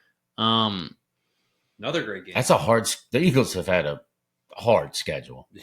Honestly, the Buccaneers Seahawks could play out to be an even better game. I think it will. I mean, those are 2 high scoring offenses. Mm-hmm. Shit, this is the game that everybody should take the over in. Yeah. I mean, it's only at 44.5. I couldn't agree more. I also think Emeka Egbuka, one of the best rookies this year. Oh my Bucky gosh. Irving looked amazing last week too. But he's out. I would have been okay at best. Like, me and Bood were kind of close, and then he just texted me, like, fuck you, and Emeka Egbuka had, like, 77-yard touchdown. Yeah. But, yeah, I think it'll be a close game. I do like the Seahawks to win at home. I was about to say, I'm picking the Seahawks for this one. I'm going to go Seahawks, too. Squad ride. Let's Squad go. Fight! Have we won a squad ride? We don't have many. Yes, but yeah, we did. We did last week with Oregon. And the week before, we had a squad ride on an upset. Vanderbilt. Yeah. Yeah. Yeah, we did. Hey, we should agree more, fellas. That's like that's 2 out of however many. Commanders, Chargers. Quickly, I'll go Chargers. I mean, the Commanders aren't going to. With Jaden Daniels still out, they're not going to do I it. thought Jaden Daniels was back. I don't think. I'm going Commies. I'll look into if he's back. I think he is. That's why the spread's still not as much. I like the Chargers to win still. Especially the Chargers coming off like one. I mean, Harbaugh's going to have that team fired up going into this game. Yeah, he's back in practice. He's back? He's playing. I'm going Commanders. I still think the Chargers are going. I'm still on the Chargers. He's going to have a little rust. Yeah, just hope he doesn't get hit in the lower body area. Not just that. Did y'all see Jackson Dart in some interview? He was asked, like, who's your celebrity crush? And he said Madison Beer. Was crazy. He deleted it, though, too. They deleted it after. So Herbert is about to be a man on a mission. He doesn't have, but he's not a social media guy, though. I don't know if he. I mean, I'm sure that guy crossed his desk, but I'm sure he don't. Quentin Johnston. Somebody told him something. Shout out Quentin Johnston, though. What a legend, I know. man. We were shitting on him last year, and he has completely changed our minds. Yep. Chiefs Jags. That is a AFC Championship rematch. Yeah, I don't remember. I think it'll be a great game. Yeah. Honestly. I think the Jags. The Jags should have won that championship. Yeah, it was a bullshit call. Blake Bortles got. No, that was a different one. Okay, that was the Patriots. That was okay. That's what I'm thinking of. But the Chiefs. That's when Patrick Mahomes went out. Oh, right. I think I'm gonna ride with the Jaguars on this.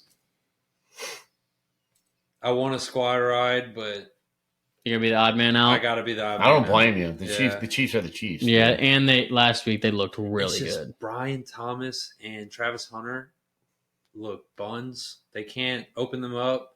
The Jaguars' defense is existing. Absolutely. So I think it'll be a low. I mean, it's gonna be. I feel like that's gonna be a good Sunday night football game. Yeah, for sure. It's the first one this year. I think. Well, I don't think it'll be a blowout. I think it'll be close. Yeah. Oh God! Fuck the Dolphins. I don't want to even talk about the Dolphins Panthers. Yeah, really. That's a middle. That's just going to be 1, 2, 3 Dolphins. Like Tyreek's out, Tua's got Velveeta cheese between his ears. Mike McDaniels looks like a mid-tier coke dealer in Miami. Meanwhile, Bryce Young can only beat the Falcons. Yeah, what a crazy win that was by Bryce Young. Yeah, crazy. I mean, they did have some defensive touchdowns and some help in that game, but I mean, damn. Yeah. Pats Bills. I like the Pats to cover. I like the Pats to cover too, and I almost like the Pats to win. I was about to say I'm taking the Pats in the upset. I think we're squad riding Pats win. This would be the biggest upset of the week too. Bills squad defense is just too they're not there. I mean, if the Bills almost lost to the Saints and the Ravens, they could have 2 losses right now. I would say that the Patriots are going to play the Bills better than we played the Bills. And what's the Patriots head coach name? Vrabel. Yeah, he knows how to figure out Josh Allen. Yeah, when he was with the Titans, and the Titans definitely did not have a good roster like the Patriots have. I agree. Taking the Pats. Well, that's the NFL preview slate. So we can get into fantasy folklore. We'll get into spout shouts, and we'll get out of here. Go with that, Mike? Yep. All right, let's get it. Mike, we have fantasy folklore to talk about. I lost to Bood. I'll get in front of it. Ha ha ha. Throw your little comments around. Bood is unfortunately a fantasy juggernaut. I think we should just pay Bood his money now. Honestly, but Bood has been calling me for probably the past 2 months. Bood also got hammered drunk this weekend, threw me some voicemails to talk about stuff on the pod that we are not going to bring up. He left me a drunk voicemail for us to talk about the AI being at Taco Bell like to take his order. And I'm like, boo, it is bullshit. It is bullshit, I guess. But I mean, good God. You saw it beats an attitude. I'm not throwing in a whole segment. And we still lost. It's a Bood. It hurt. I haven't lost. Bood's been telling me for the last 2 months that if he wins in basketball and football, we're never going to hear the end of it. And Michael, I am beginning to think that this is a possibility. It don't bother me. My team's you ass. You should be bothered. My team's ass. I said it in the beginning of the year. I know, but you're telling me if Bood wins football and basketball, he's not winning basketball. He's not. You sure about that? 100%. Have you seen his roster? 100% positive. Okay, Mike. He's not winning basketball. Hats off to Bood. You won. Anyways, Mike, how's your fantasy team looking? How did you do? Fucking dead. Did you lose to Squeeps? No, I lost to JT in the last 2 Monday night fucking games. But JT also had neighbors go out too. Yeah, he had neighbors go out, and I was still he was still favored it by 45%. I don't know. I still think the winner of our league is going to be Bood. Yeah, I'm just going to send Bood my money right now. As far as our bust watch, I had we're tracking players from the beginning of the year. Michael has Brock Bowers. I have Jettas. He picked Puka Nacua to all be bust. The Puka ship has sailed long ago. He had 36 this week. And Puka's like the number one Connor, guy. It's done. He might be the best fantasy receiver ever. Like this might be the best after this year. Yeah. Like he's doing things like most people haven't done. I think at this point, Cooper Kupp is probably the last one you can think of. I think at this point, your Puka is not going to be good fantasy take. Might be the hottest take ever on Found in True Sports. I mean, if not a close second to Bood saying Trevor Lawrence was going to be a top 5 quarterback last year, and that JT said that Marcus Mariota might take Jaden Daniels' spot last week or 2 weeks ago. But yeah, it's starting to look like my ship is starting to progressively sail away too. Jed has looked really good with JJ McCarthy, especially I thought that it was kind of be like. You mean Carson Wentz, or you're talking about the first game? Carson, both. Both. Mm-hmm. In the sense of, okay, you're going to obviously play how your quarterback is playing, but then you start to kind of think about, damn, he's the only weapon. Even with Jordan Addison back, it seemed like they were still going only to Jettas. I have a question though about the Vikings. Do you put in JJ back? No. I don't think so. It's not going to look any different. Yeah. Also, Carson Wentz, he gets shell shocked like any quarterback does, with a bad O line. Yeah, but it happens to him really bad. It happens, worse than most people. Yeah, I'll agree with that. But he's a good quarterback. He can definitely win games. Yeah. But I will say my Jettas take is starting to slowly fade away. I hate to say it, but it looks like my Brock Bowers. Yeah, I mean, honestly, you're killing it. Geno Smith is playing so bad that Brock Bowers is playing awful. I don't think Brock Bowers did more than 10.5 points. You're right. Damn. Kyle Pitts has had more points than Brock Bowers. Yeah. Wow. I was getting shat on in that other league for my Kyle Pitts. I was getting calls at the beach. Yeah. Hey, are you sure? Dude, I was getting calls while I'm on my family beach trip because I had queued a bunch of players. Yeah. And yes, they were questionable. I did queue Kyle Pitts or whatever, but it's I thought we had a chance. You know what I mean? It's kind of 18.5, I think, last week. Yeah. To Brock Bowers, I guess fucking 9. Michael Penix definitely shows that he's going to do a little bit better. Yeah. I just if you watch the Raiders game, they didn't use Brock Bowers till the final, the fourth quarter. They started throwing it to him, and they were starting to move the ball down the field. Unfortunate for you that you're right and he's on your team. Yeah. Because I picked him early in the second. You should have definitely done that trade. I was fading Puka because 100%. What was the trade that Squeeps tried to hit you with? I offered Squeeps Brock Bowers just for Ricky and Kenneth Walker. And he said he was going to think about it. And then I put it in the group message that I'm willing to trade Brock Bowers, and Bood sent me a trade, James Cook and Dalton Kincaid. And I was like, I like it. I said I liked it, but I don't like 2 guys on the same team that I'm getting. I agree with that, but at the same time, that's when they're that high-powered offense. Maybe not Kincaid. Really, the value there is James Cook. So, and I have Keon Coleman, so that'll be 3 guys on one team. So I'm like, okay, I can see that. Yeah. But now, 100%. Yeah. Who is y'all breakout bench dogs for the week? The Cardinals backup. God, Trey Benson. No. Third string. DeMarcado. Yeah. Trey Benson's out. Yeah, Trey Benson's out. So they're all the way down to the third string Bones. Oh, yeah. Benson will be out like a while. He's out 4 weeks, 5 weeks. James Conner's done. All right. Whatever. How you say his name, Connor? DeMarcado. All right. He's actually pretty good. If he's not already in your starting lineup, he probably should be. But I know he's probably floating on a lot of flex fringe right now, or maybe a RB2. But start Quinshon Judkins this week. Quinshon Judkins. He is an absolute dog. Dylan Gabriel is going to probably be doing a lot of dumping off and to check downs, and he's going to get a lot of points catching the ball. That is my projection. If it doesn't hit, you can call me a jackass in the comments, call me stupid, whatever. Just comment as much hateful stuff as you can. Just look at the last game. The Steelers kind of ran the ball a pretty good bit on the Vikings. So I think Judkins is a better running back than what the Steelers have. There we go. Well, I'm going with him. I think that's a good Connor, breakout bench dog. I'm going to bring back Bill McCroskey-Merritt. I think, You're just going to run him for the whole season? Well, He's got to do something. I think now that Jaden Daniels is back, it's going to open up a lot for him. And he was also hurt. He hurt his We were cheered for you because you had said it, and then we were at Bayou Beer Garden, and we were like, "Oh, that's Bill Crosby-Merritt," and it wasn't. It was McNichols running like a 70-yarder, and I was like, "Damn!" But that's another thing that the Rodriguez or whatever is on their team, and he's kind of sharing reps with Crosby-Merritt, and then you got McNichols that can also get in there. Well, Merritt was hurt. Yeah, Merritt was dealing with an injury. Yeah, so he's completely healthy. I think Merritt is the better running back out of the 3 for sure. I think it's a good pull. All right, I want to do some spout shouts. Sure. First spout shout.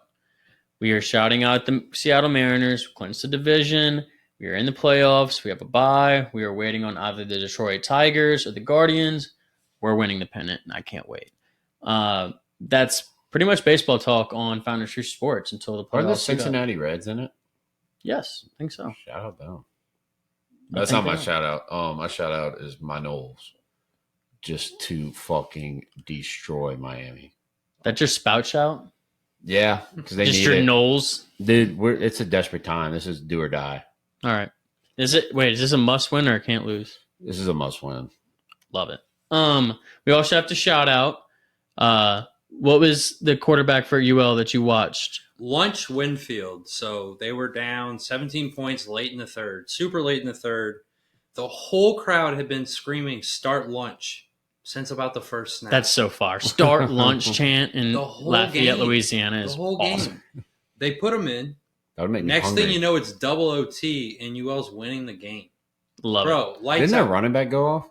Yeah, absolutely. God, I forgot his name. But it was like the way Lunch plays was like a Lamar prototype. Like he has all the faculties with maybe a better arm. Well, shout out Lunch Winfield. That's his last name? Yeah, Winfield. Yeah, Winfield. Yeah. There we go. Nice. We also have to shout out the Terrebonne running back again, Quincy Adams. Good Lord. The boy is an animal. Who they play? He's a boy amongst. I don't give a shit who they play. They're whoever lines up against Quincy Adams and the Terrebonne Tigers, it's gonna be a long night. Each week he has a more dominant game. If you were a college program and are not looking as getting that kid in your backfield next year, I don't know what you're doing. I don't. He should be a 4 to 5 star running back the way he's running the ball. Yeah, they just don't recruit him down here like they should. They should. The Terrebonne Tigers have been putting out guys into the NCAA and some good ones too, like Mason Smith, Ja'Kai, Jalen Lucas. Even they have some guys that go to Nichols that do really, really well. Yeah. But shout out Quincy Adams and shout out the Terrebonne Tigers. You're just punching the shit out of my spout shout really quick. I'm banging. I'm not going that hard, Mike. Black Rabbit on Netflix. Check it out. It's Jude Law and Jason Bateman. Is it a show? It's a show. It's a limited series, so it's like 8 episodes and the story's over. I pretty much binged it. It's amazing. It's worth a watch. Oh, Black Rabbit. I got another show, Slow Horse on Apple TV Plus. Fire TV show. I'm in football mode so hard right now. I haven't watched shit other. I watched the new season of Always Sunny. A little bit of that. I like watching football, and then you got those days where football's not on, and you just find a show and you just binge watch the fucking. That's baseball for me. I just let that play in the background and just fall asleep. I finished season 1 today. I started it Tuesday. All right. Let's do a card pull really quick, and let's get out of here. I'm not even closing my eyes. I'm not even closing my eyes. I'll pull. Connor, look up Deshaun Foster for me. I remember this guy, actually. He used to play against the Saints, and it sucked when I was a kid. Teammates call him Smoke. If your nickname is Smoke as a running back, that is just, it is surfaced when they've watched him break free on long runs, including 2 of 70 more yards. Ooh. Asked what goes through his mind as he's sprinting to the end zone, his response was, just get there. Somewhere else is Foster likely to get to the top of California's career rushing list. He needs just 70 more yards. He probably did it. Any fun facts, Connor? Without Googling it, there are 2 things I know about this guy. He was the UCLA head coach this year, and he was also fired 2 weeks ago. That was him? Deshaun, yeah, absolutely. Wow. Yeah, same guy. He also scored. Wait, this one's autographed. He scored a touchdown in there we go. I forgot what Super Bowl. If anybody wants a Deshaun Foster card, is that one? God, what Super Bowl was that? That was an early Super Bowl. Up. Yeah. That was like the 02-03 type of years. Yeah. But they got there. He's in the College Hall of Fame. Was that when they played the Pats? I'm trying to see. I think so. I think that's when they played the Pats. Definitely. That's when they had like Jake Delhomme or something, probably. Yeah, exactly. Oh. Yeah, he spent his whole career. I think he's the first guy we've pulled that's had a nickname. Well, I tell you what, other than DUI guy from the first one, what was his name? Brett Bomar. Brett Bomar was crazy. No one is ever going to touch him. But at least that Deshaun Foster had a good career. Also, if you're the guy that's like the predominant back that came out of UCLA for like, even if you were good for a couple of years, and then you go to be the head coach, that's a career. That's fun. Yeah. And you went to the Super Bowl. The only thing I really thought about when you said his name, the first thing I thought of was Nico Imaliva. Yeah. He left Heupel for this guy who got fired. Yeah. 2 weeks into the season. Yeah. Well, that is our card pull, and that is our episode 28. Hope you guys enjoyed. I sure did. What a great pod, boys. Yep. Loved it. All right. Stay tuned for next week, and have a good week. Whole lot of ball to watch. Listen and share. Later.